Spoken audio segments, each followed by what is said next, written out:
Tahukah Anda bahwa di tengah tahun politik, di balik ketidakpastian yang dibawanya, ada peluang emas yang kalau Anda cepat dan cerdik, bisa memberikan keuntungan besar dan pertumbuhan bisnis yang tidak main-main. Dan saya nggak bicara hengki-pengki.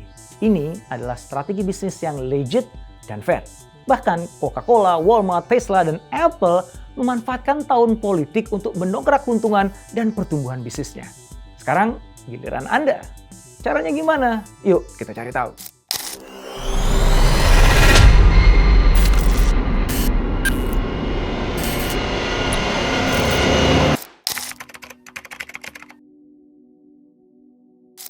Di tahun 2024 ini ada 40 negara yang menggelar pemilu. Selain kita di Indonesia, diantaranya ada Amerika, India, dan juga Taiwan. Kegiatan ini melibatkan sekitar 3,2 miliar manusia atau 41% dari total penduduk dunia. Kalau PDB ke 40 negara ini digabung, maka jumlahnya bisa mencapai 44 triliun US dollar atau sama dengan 44% PDB dunia.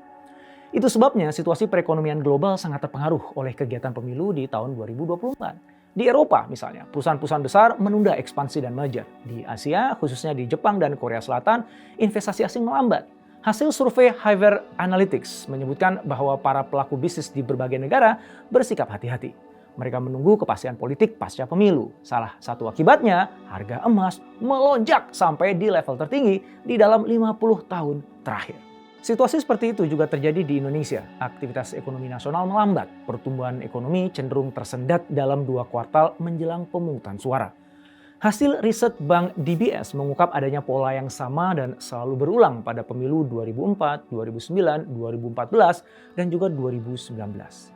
Salah satu momok yang membayang-bayangi sektor usaha pada masa menjelang pemilu adalah ketidakpastian politik. Perusahaan-perusahaan besar dan kecil, baik lokal ataupun asing, cenderung berhati-hati. Mereka khawatir akan ada perubahan-perubahan kebijakan yang bisa mempengaruhi operasional dan profitabilitas mereka. Mereka merasa lebih baik menunggu kepastian arah kebijakan pemerintah yang baru. Kekhawatiran yang sama ditunjukkan oleh para investor asing. Foreign Direct Investment atau FDI turun menjelang pemilu. Fenomena ini menurut Kepala Ekonom PT Bank Mandiri Tbk, Andri Asmoro, bukan hal baru. Investor asing cenderung khawatir bahwa pemimpin baru akan membuat kebijakan-kebijakan yang tidak mendukung lingkungan bisnis. Misalnya mengubah kebijakan perpajakan, mengubah regulasi ekspor-impor, atau membatasi investasi asing di sektor-sektor strategis. Semua itu secara langsung bisa mengganggu rencana bisnis yang sudah mereka susun. Nah, menariknya, hal yang berbeda terjadi dengan investasi domestik yang cenderung lebih stabil. Mungkin karena pelaku bisnis lokal lebih paham tentang dinamika politik dalam negeri. Mereka jadi lebih bisa membuat kalkulasi dan menyesuaikan diri dengan situasi yang berkembang.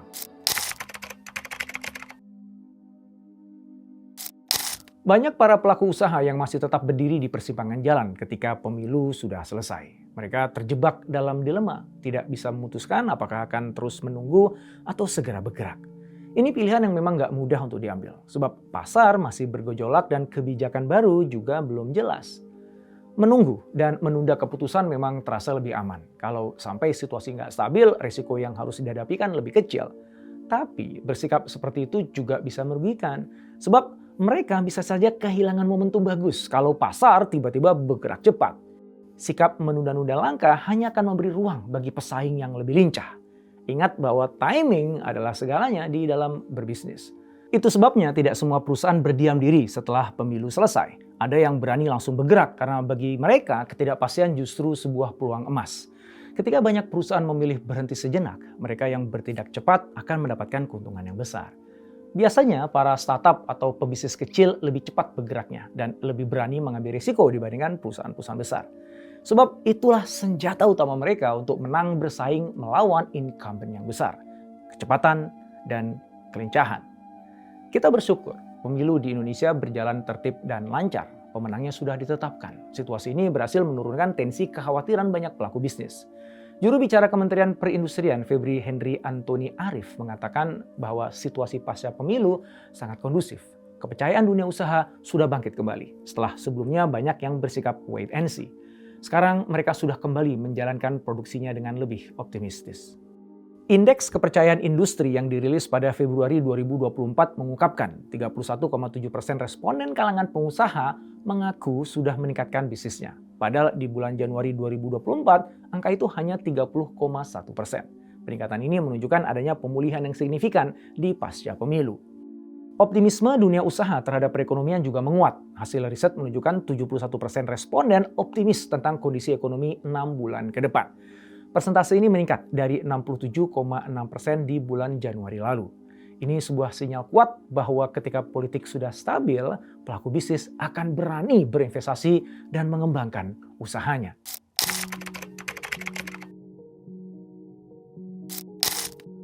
Ketua Umum Asosiasi Pengusaha Indonesia, Apindo Sinta Wijaya Kamdani bersuara sama. Dia mengatakan, sebelumnya memang banyak yang memilih berhati-hati, menunggu dan melihat situasi. Namun dengan pemilu yang tertib, dunia usaha kini bisa lebih tenang melanjutkan rencana-rencana mereka. Apalagi perekonomian Indonesia diprediksi akan pulih lebih cepat dari perkiraan sebelumnya. Baru-baru ini Bank Dunia memperkirakan ekonomi Indonesia akan tumbuh 5% pada 2024 dan meningkat menjadi 5,1% pada 2025. Data tersebut diperoleh dari laporan terbaru East Asia and Pacific Economic Update yang dirilis pada Oktober 2024. Tentunya ini sebuah kabar baik ya. Perekonomian Indonesia lebih baik jika dibandingkan negara-negara jiran di Asia Tenggara. Mereka masih berjuang mencapai level pertumbuhan pra-pandemi. Pertumbuhan ekonomi Malaysia, Filipina, Thailand, dan Vietnam diproyeksikan akan lebih lambat, bahkan bisa berada di bawah level pra-pandemi. Indonesia jadi negara satu-satunya di Asia Tenggara yang pertumbuhan ekonominya diperkirakan mampu melampaui pertumbuhan sebelum pandemi. Chief Economist Bank Dunia untuk kawasan Asia Pasifik Aditya Matu menegaskan bahwa Indonesia memiliki potensi besar untuk terus tumbuh berkat fondasi ekonomi yang kuat dan kebijakan yang tepat. Indonesia juga berhasil mengelola tantangan-tantangan global termasuk pemulihan pasca pandemi dengan lebih baik dibandingkan negara-negara tetangga. Pertumbuhan yang solid ini membuat Indonesia diperkirakan mampu menghadapi tantangan global seperti fluktuasi harga komoditas dan ketidakpastian geopolitik. Asalkan, seperti yang dikatakan Bank Dunia, Indonesia mampu melakukan reformasi ekonomi dan menjaga stabilitas makroekonomi.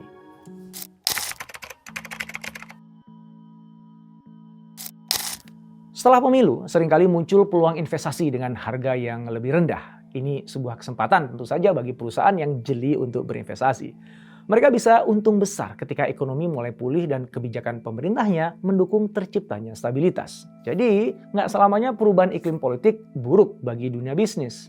Di sini kita bisa belajar dari beberapa perusahaan yang sukses memanfaatkan momentum tahun politik. Di antaranya Coca-Cola, Walmart, Tesla, dan Apple. Coca-Cola telah memanfaatkan reformasi ekonomi China pada 1980-an. Coca-Cola bergerak cepat ketika China di bawah kepemimpinan Deng Xiaoping membuka pintu bagi investasi asing. Coca-Cola menjadi salah satu perusahaan Amerika pertama yang kembali ke China setelah absen hampir 30 tahun. Dengan investasi besar dan strategi pemasaran yang menyesuaikan budaya setempat, Coca-Cola berhasil memperluas pasarnya secara signifikan di China. Adapun Walmart, mereka memanfaatkan situasi politik di Meksiko.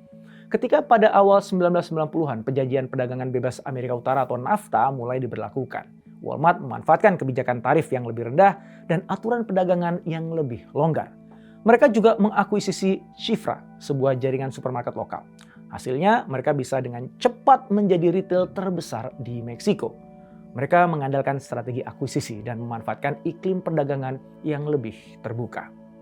Sementara itu Tesla menempuh langkah yang cerdas ketika Jerman memperkenalkan kebijakan energi terbarukan dan subsidi kendaraan listrik. Tesla langsung merespon dengan membangun Gigafactory di Brandenburg. Langkah ini tidak hanya memperluas jangkauan Tesla di Eropa, tapi juga mendukung misi Jerman dalam mengurangi emisi karbon. Tesla mendapatkan keuntungan besar dari subsidi dan insentif yang diberikan pemerintah Jerman untuk energi hijau. Sedangkan Apple memanfaatkan kebijakan baru yang dibuat pemerintah India. Waktu itu Apple memanfaatkan inisiatif Made in India yang bertujuan mendorong manufaktur lokal. Dengan cepat, Apple memindahkan sebagian produksi iPhone ke India. Apple bukan hanya mendukung produksi lokal, melainkan juga bisa memperkuat posisinya di pasar India yang sedang tumbuh dengan pesat.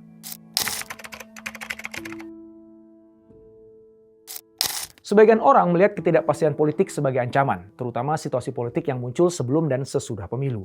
Tetapi bagi sebagian lainnya, ketidakpastian politik justru sebuah peluang. Sebab ketika banyak bisnis menunda langkahnya, ketika itulah tercipta kekosongan pasar. Ini adalah sebuah peluang yang kemudian bisa dimanfaatkan oleh para pebisnis yang cerdik. Mereka menganalisis, memproyeksikan dampak kebijakan baru, dan menyusun strategi dengan matang. Di saat kompetitor masih menunggu dan ragu-ragu, mereka sudah bergerak lebih dulu. Dengan begitu, mereka bukan hanya semata-mata bertahan, tetapi juga berpeluang mendapatkan keuntungan lebih besar dan bertumbuh lebih jauh. Langkah mereka mengingatkan kita bahwa perubahan situasi politik tidak selalu berakibat buruk bagi bisnis. Yang penting, cepatlah beradaptasi dan berani mengambil risiko yang terukur. Kita bisa memetik manfaat dari kebijakan-kebijakan baru yang kemudian lahir. Momen transisi ini membuka lebar peluang-peluang baru.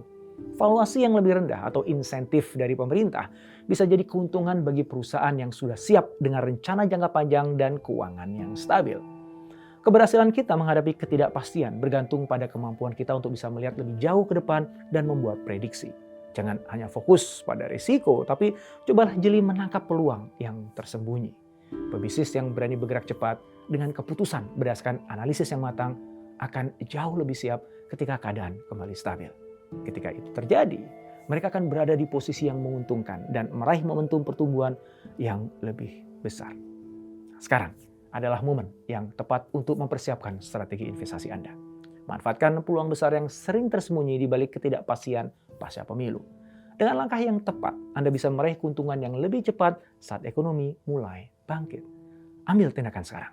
Persiapkan diri dan jadikan momen ini sebagai kesempatan emas untuk tumbuh dan berkembang. Selamat mencoba.